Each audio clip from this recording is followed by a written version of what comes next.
All right, music fans, welcome back again to Dave, the Real Music Observer, observing real music in real time for real people just like you and just like me. So, my top 10 for AOR, melodic rock albums for 2017 continues. I'm not counting down in any particular order. What I'm doing is giving you highlights from the top 10. Number 1 will happen eventually, but it hasn't happened yet.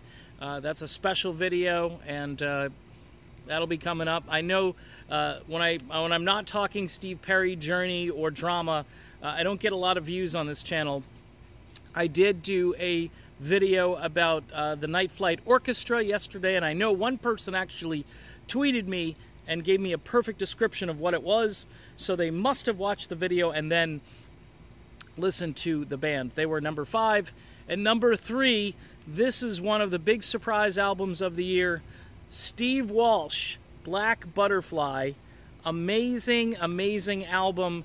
Probably the best album that came out on the Escape Music label this year.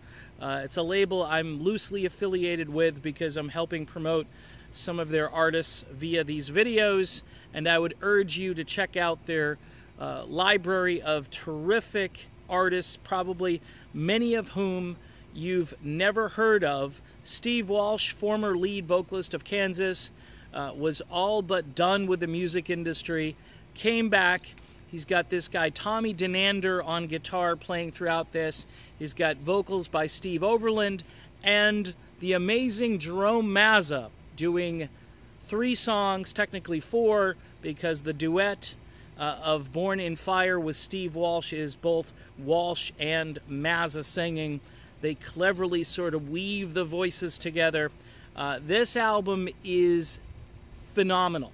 And by the way, if you've got Amazon Prime, you could still get this in time for Christmas. I'd order it for a friend, a loved one, somebody who's a skeptic when it comes to new melodic rock, because this will certainly convince them.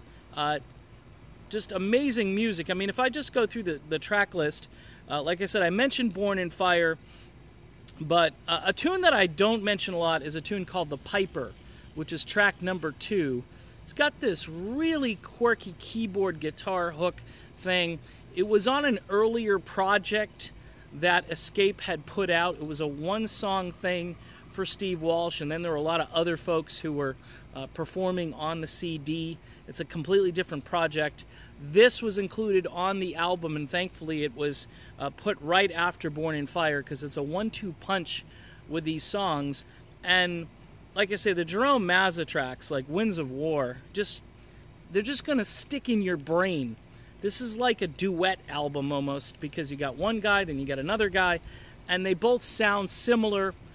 You may say Jerome Mazza has a bit of a fresher sounding voice, but Steve Walsh, I'll tell you what, he hasn't sounded this good in years, and the production value, the songwriting, the quality of musicianship here is just off the charts. Walsh himself was so blown away by what Tommy Denander could do that he was really excited about this project.